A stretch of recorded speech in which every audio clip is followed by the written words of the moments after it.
네, 청취자 여러분 안녕하십니까. 한 주를 활기차게 시작하는 2월 10일 월요일 국간의 10분 브리핑 시작하겠습니다. 먼저 한라일보부터 살펴보죠. 머릿기사로 재민일보와 JIBS가 함께한 4.15 총선 공동기획기사 올렸습니다.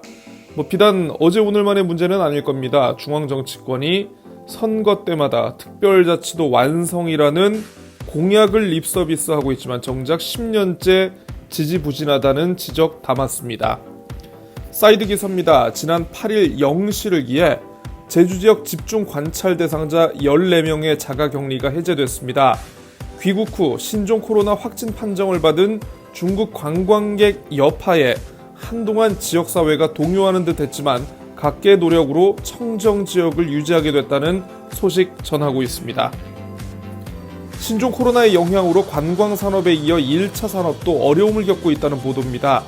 지난 7일 열린 제주도의회 농수축이 업무보고 내용 실었는데요. 월동무는 46%, 양배추는 23%가량 가격이 내렸다고 하고요. 감귤류도 가격 하락폭이 심상치 않다고 합니다. 소비 촉진 운동을 전개할 예정이라고 하는데 이게 가격 회복에 얼마나 도움이 될지는 잘 모르겠습니다. 다른 지역에서는 초등학교 1, 2학년을 대상으로 하는 방과 후 영어 교실이 진행되고 있다고 합니다. 하지만 제주도만 예외라고 하는데요. 왜 그런가 하니 제주도교육청 해당 시기는 인성교육에 집중해야 하는 만큼 영어 수업을 지양할 것을 일선 학교에 안내했기 때문이라고 합니다. 부모들의 영어 사교육비 부담을 가중시키는 무책임한 처사라는 비판의 목소리가 함께 나오고 있다고 소개하고 있습니다. 제주신보입니다. 토끼사로 신종 코로나 밀접 접촉자 14명의 격리 해제 소식 다루고 있습니다.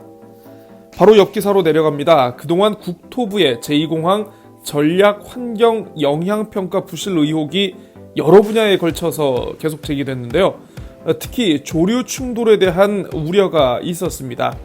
예정 부지 인근에 철새 도래지가 많음에도 이게 간과됐다는 것인데 국토부가 결국 오는 5월까지 20여 차례에 걸친 추가 현장 조사를 진행하기로 했다는 소식입니다. 이에 따라 국토부의 제2공항 기본계획 고시 역시 오는 6월 이후로 늦춰지게 됐다고 전하고 있습니다. 현금 기준으로 시내버스 요금 지금 1,200원인데요. 요즘 같으면 버스 왕복 요금으로 아마 항공권까지 구매할 수 있지 않을까 싶습니다. 신종 코로나 여파로 제주를 찾는 국내외 관광객이 크게 줄었는데요.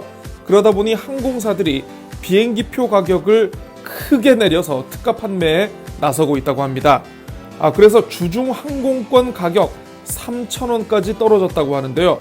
유류 할증료 5,500원 그리고 공항 이용료 4,000원을 더하면 12,500원의 비행기를 탈 수도 있겠네요.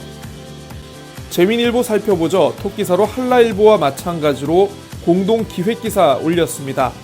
제주특별자치도의 헌법적 지위 확보를 위한 총선 예비 후보들의 해법을 확인하겠다라고 미리 예고하는 셈이겠죠. 4개 일간지 아마 모두 사회부 기자들이 이 내용을 다룬 것 같습니다. 가격 폭락으로 폐지를 수거해 생계를 이어가는 노인들의 삶이 걱정된다라는 기사입니다.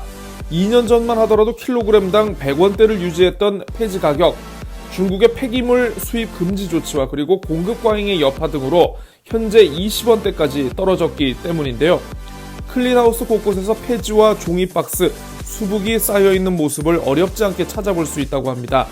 제지공장도 더 이상 물량을 받지 않는다고 하는 상황인 걸 보면은 뭔가 행정의 대책 마련이 필요한 타이밍이 아닐까 싶습니다. 제주도 선거관리위원회가 지난주 원희룡 지사를 공직선거법상 기부행위 위반 혐의로 검찰에 고발했는데요. 재민일보가 관련 내용을 자세히 다루고 있어서 소개합니다. 공직선거법 112조에 따라 출마 예정자나 지방자치단체장이 선거구민에게 재산상의 이익을 제공하는 행위, 기부행위라고 해서 엄격히 금지하고 있는데요.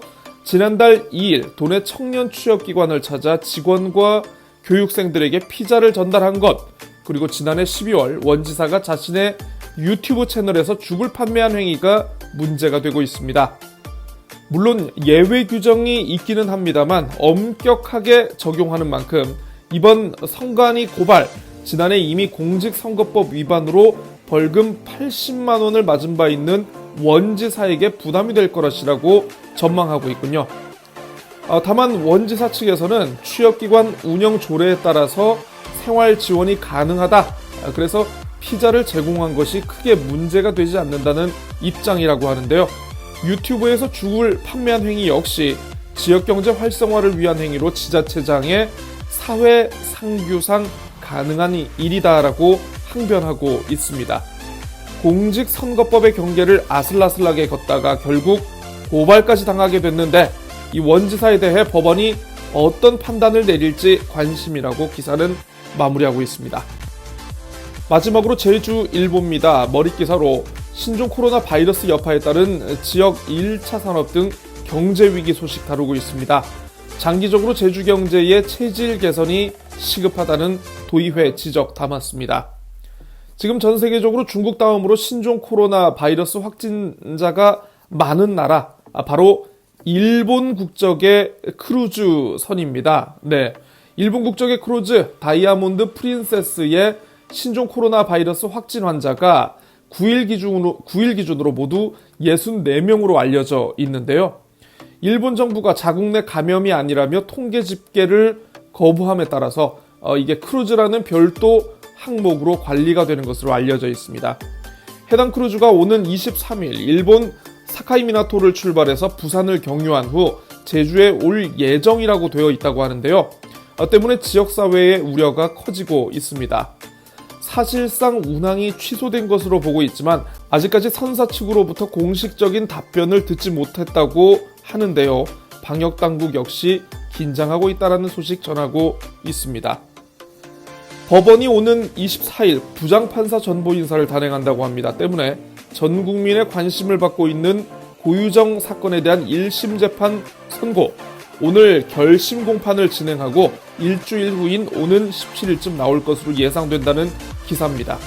고유정의 최후 진술 그리고 검찰의 사형 구형에 대한 법원의 판단이 주목된다는 기사입니다. 네, 고칼의 10분 브리핑 월요일 순서는 여기까지입니다. 활기찬 월요일 보내시길 바라겠고요. 저는 내일 다시 찾아뵙도록 하겠습니다. 안녕히 계십시오.